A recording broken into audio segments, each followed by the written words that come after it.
2016 সালের 7 ডিসেম্বর পাকিস্তানের বিখ্যাত গায়ক জুনায়েদ জামশেদ ইসলামাবাদে যাওয়ার জন্য পিআইএ এয়ারলাইন্সের টিকিট কেনেন, কিন্তু এই প্লেনটা ইসলামাবাদে পৌঁছানোর আগেই ক্র্যাশ হয়ে গিয়েছিল। প্লেনটা ফ্লাই করার কিছুক্ষণের মধ্যে এই প্লেনে এমন কিছু ঘটে যে জুনায়েদের সঙ্গে প্লেনে উপস্থিত যাত্রী এবং ক্রু মেম্বার সহ মোট 47 জনই মারা যান। এই ঘটনাটা এতটাই ভয়াবহ আকার নিয়েছিল যে প্লেনটার ধ্বংসাবশেষ 2 থেকে 3 কিলোমিটার পর্যন্ত ছড়িয়ে পড়েছিল। এই ঘটনাটা 2016 সালে ঘটেছিল, যা আজও একটা রহস্য হয়ে আছে। তাহলে চলুন বন্ধুরা, আজকের এই ভিডিওতে পাকিস্তান ইন্টারন্যাশনাল এয়ারলাইন্সের এই রহস্যময় প্লেন দুর্ঘটনা সম্পর্কে জেনে নেওয়া যাক। 2016 সালের 7 ডিসেম্বর পাকিস্তানের সিট্রাল এয়ারপোর্ট থেকে ATR 42 মডেলের এই প্লেনটাকে ইসলামাবাদে যাওয়ার কথা ছিল। দুটো ইঞ্জিন বিশিষ্ট এই পপুলার প্লেনটা পিআইএ অপারেট করছিল। এই প্লেনে 42 জন যাত্রী ছিলেন, যার মধ্যে পাকিস্তানের গায়ক জুনায়েদ জামশেদ এবং তার স্ত্রী ও মেয়েও ছিলেন।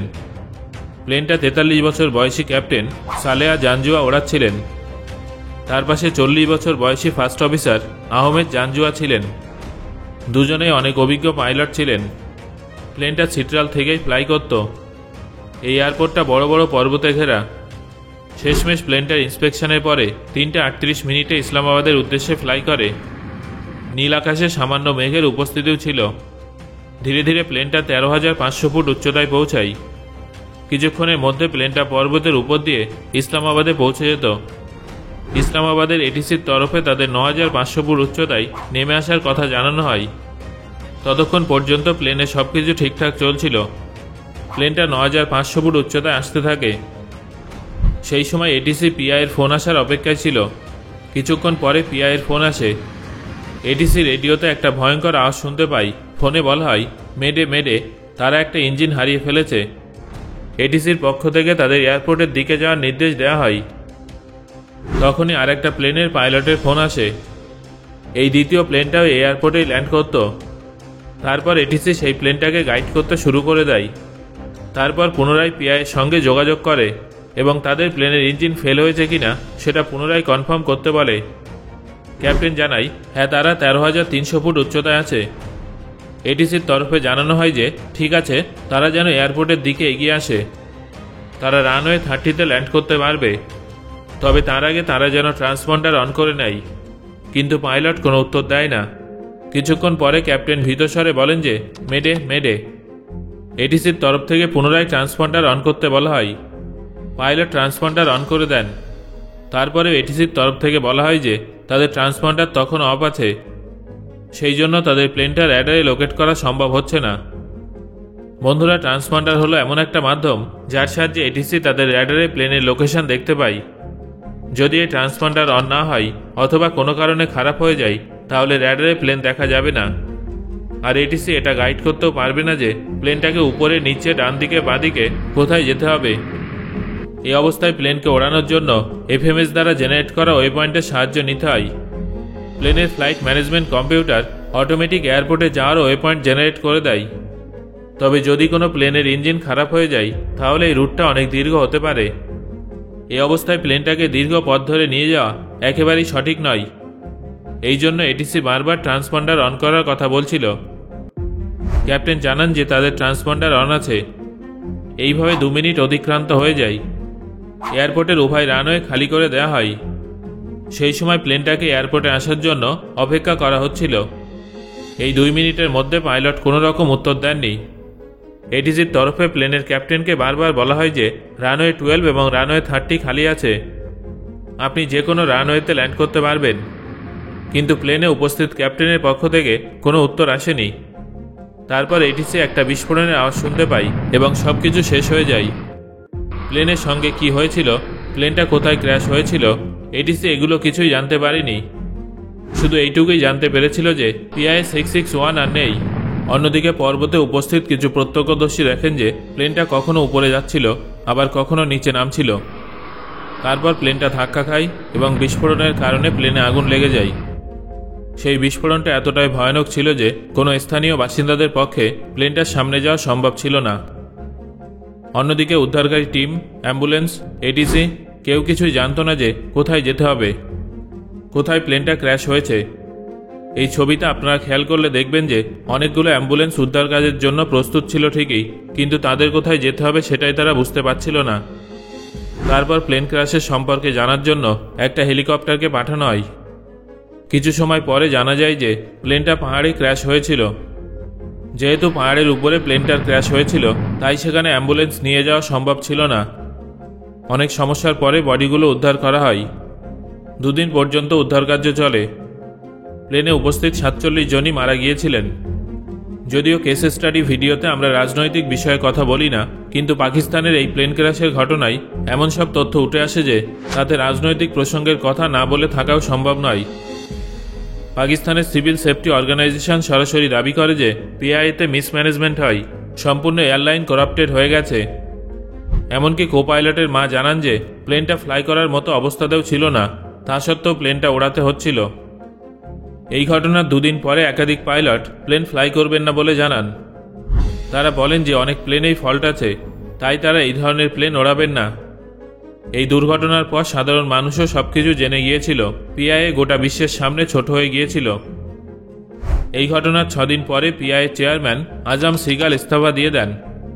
তারপর পাকিস্তানের সিভিল অ্যাভিয়েশন সম্পূর্ণ ভার বহন করে। বন্ধুরা, এবার ইনভেস্টিগেশনের রিপোর্টে কি জানানো হয়েছিল সেই সম্পর্কে জেনে নেওয়া যাক। দুর্ঘটনার কিছুদিন পর উভয় ব্ল্যাক বক্সের ডেটা রিকভার করে নেওয়া হয়। রিপোর্ট অনুযায়ী প্লেনটা যখন 13,375 ফুট উচ্চতায় ছিল, তখন প্লেনটার বাম দিকের ইঞ্জিন ফেল হয়ে যায়। সঙ্গে সঙ্গে প্লেনটা ভারসাম্য হারিয়ে ফেলে। এটিসি এবং পাইলটের কথা শুনে ইনভেস্টিগেটররা অবাক হয়ে গিয়েছিলেন যে কেউ কিভাবে এতটা অসচেতন হতে পারে। পিআইয়ের পাইলট মেডে কল করেন যে তাদের ইঞ্জিন ফেল হয়ে গেছে।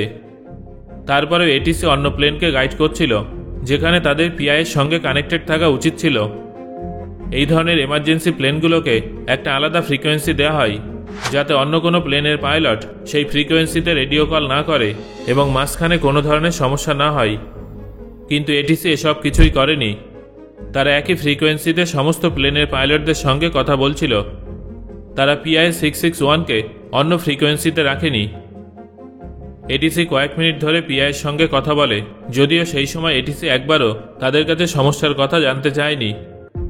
এটিসির এটা বোঝা উচিত ছিল যে একটা ইঞ্জিন ফেল হওয়া সত্ত্বেও মেডে কল করা হচ্ছে, যেখানে এই প্লেনটা সিঙ্গেল ইঞ্জিনেও ফ্লাই করতে পারত। সিঙ্গেল ইঞ্জিন ফেলিওরে মেডে কল করা হয় না, কিন্তু তারপরেও পিআইয়ের পাইলটরা মেডে কল করেন, যার মানে সিঙ্গেল ইঞ্জিন ফেল হওয়া ছাড়াও ওই প্লেনে আরও কিছু সমস্যা হয়েছিল। কিন্তু এটিসি বারবার ট্রান্সপন্ডার অন করার কথাই বলে যাচ্ছিল। তারা একবারও আসল সমস্যাটা কি সেটা জানতে চায়নি, অথবা সেই বিষয়ে কথা বলেনি। যদি পাইলট নিজে থেকে সমস্যার কথা জানাতেন অথবা এটিসির তরফ থেকে জিজ্ঞাসা করা হতো, তাহলে হয়তো পাইলটকে সঠিক গাইডেন্স দেওয়া যেত এবং প্লেনটাকে ক্র্যাশ হওয়ার হাত থেকে বাঁচানো যেত। বন্ধুরা, ধরে নিচ্ছি এটিসির ভুল হয়েছিল, কিন্তু বাস্তবে প্লেনে কি সমস্যা ছিল এবং কিভাবে সেটা শুরু হয়েছিল, ইনভেস্টিগেশন টিম সেই সম্পর্কে কোনো উত্তর পায়নি। যখন কোনো প্লেনের সম্পর্কে এই সমস্ত তথ্য পাওয়া যায় না, তখন সেই প্লেনের ইতিহাস খুঁজে বার করা হয়।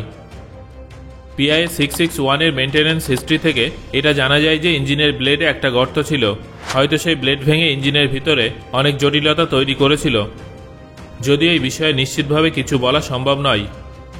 এখানে আপনাদের আরেকটা বিস্ময়কর কথা জানিয়ে দেব। যে কোম্পানি এই প্লেনের ইঞ্জিন তৈরি করেছিল, তার আগে থেকেই বলে দিয়েছিল যে এই প্লেনটার সঙ্গে দুর্ঘটনা ঘটতে পারে। আসলে কোম্পানির দাবি অনুযায়ী এটি আর ইঞ্জিনের ব্লেডের লাইফ 10,000 ঘন্টা, তারপর এই ব্লেডে ফ্র্যাকচার শুরু হয়ে যাবে। শেষবার পিআইয়ের ইঞ্জিন 2007 সালে পরিবর্তন করা হয়েছিল।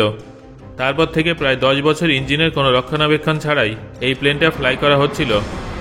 2015 সালের মধ্যে ইঞ্জিনের ব্লেডকে পরিবর্তন করতে হতো, কিন্তু পিআই বিষয়টা গুরুত্ব দেয়নি। নতুন ব্লেড লাগানোর পরিবর্তে তারা স্টোরে থাকা পুরনো ব্লেড ব্যবহার করে।